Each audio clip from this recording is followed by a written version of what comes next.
செய்திகள் தொடர்கின்றன. அமெரிக்காவை சேர்ந்த 93 வயது மூதாட்டி ஒருவர் யோகா கலையை அனைவரும் வியக்கும் வகையில் செய்து காட்டி பெண்களுக்கு பயிற்சியும் அளித்து வருகிறார்.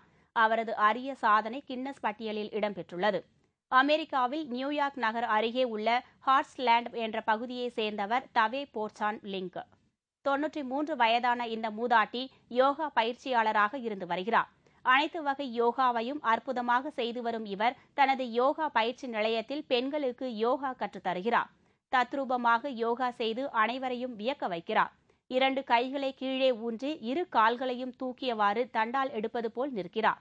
யோகா செய்து கொண்டே இளைஞருடன் அவர் நடனமாடுவது உள்ளிட்ட அவரது அனைத்து யோகா பயிற்சியும் அனைவரையும் பிரமிக்க வைக்கிறது.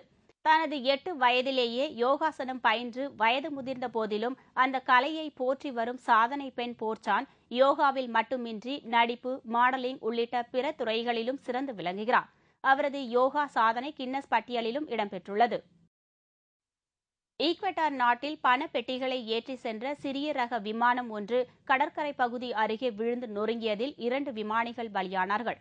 மெக்சிகோ நாட்டுக்கு சொந்தமான சிறிய ரக விமானம் ஒன்று பணப்பெட்டிகளை ஏற்றிக்கொண்டு பெடர்னெல்ஸ் நகருக்கு மேல் வானத்தில் பறந்து கொண்டிருந்தது. அதில் 2 விமானிகள் மட்டும் இருந்தனர். திடீரென்று அந்த விமானம் விபத்துக்குள்ளாகி குடியிருப்பு பகுதி அருகே உள்ள அடர்ந்த புல்வெளியில் விழுந்து நொறுங்கியது. இந்த விபத்தில் விமானம் துண்டு துண்டாக சிதறி கிடந்தது. அதில் இருந்த விமானிகள் 2 உடல் சிதறி பலியானார்கள். விமானத்தில் ஏற்றிச் செல்லப்பட்ட பணம் விபத்து நடந்த பகுதியில் சிதறி கிடந்தது. விபத்து குறித்து அதிகாரிகள் விசாரணை நடத்தி வருகின்றனர்.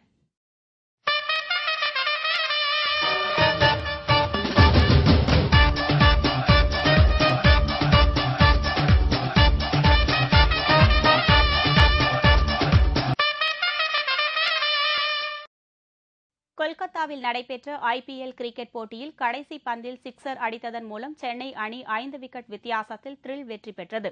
கொல்கத்தாவில் நேற்று நடைபெற்ற IPL கிரிக்கெட் போட்டியில் சென்னை மற்றும் கொல்கத்தா அணிகள் மோதின. டாஸ் வென்ற சென்னை அணி கொல்கத்தா அணியை முதலில் பேட்டிங் செய்ய அழைத்தது. அதன்படி களமிறங்கிய கொல்கத்தா அணி நிர்ணயிக்கப்பட்ட 20 ஓவரில் 6 விக்கெட் இழப்பிற்கு 158 ரன்கள் எடுத்தது. அதிகபட்சமாக கம்பீர் 62 ரன்களும் மெக்குல்லம் 37 ரன்களும் எடுத்தனர்.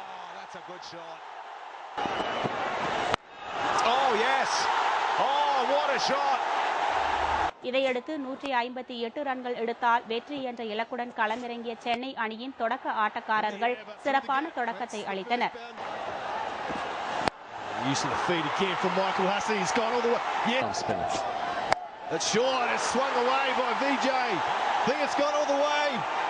மைக்கேல் ஹசி 56 ரன்களும் முரளி விஜய் 36 ரன்களும் எடுத்து ஆட்டமிழந்தனர். Will it go down? Will it be taken? It is taken.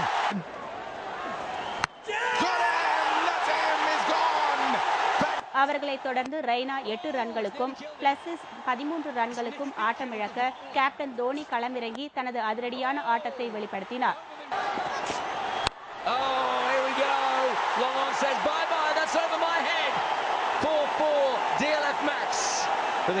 ஒரு கட்டத்தில் தோனி 28 ரன்களுக்கு ஆட்டமிழந்து வெளியேற ரசிகர்களிடையே பரபரப்பு தொற்றிக் கொண்டது. கடைசி பந்தில் 5 ரன்கள் எடுத்தால் வெற்றி என்ற நிலையில் பிராவோ சிக்சர் அடித்து அணியை வெற்றி பெற செய்தார்.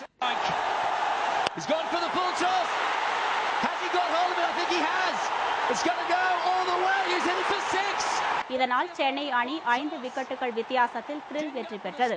56 ரன்கள் எடுத்த மைக்கேல் ஹசிக்கு ஆட்டநாயகன் விருது வழங்கப்பட்டது. முன்னதாக பெங்களூரில் நேற்று மாலை நடைபெற்ற போட்டியில் மும்பை அணி 5 விக்கெட் வித்தியாசத்தில் பெங்களூரு அணியை வீழ்த்தி அபார வெற்றி பெற்றது. இதனிடையே டெல்லியில் இன்று இரவு 8 மணிக்கு நடைபெறும் போட்டியில் டெல்லி, பஞ்சாப் அணிகள் மோதுகின்றன. இத்துடன் செய்திகள் நிறைவடைகின்றன. மீண்டும் தலைப்புச் செய்திகள் மாலை 6 மணிக்கு. வணக்கம்.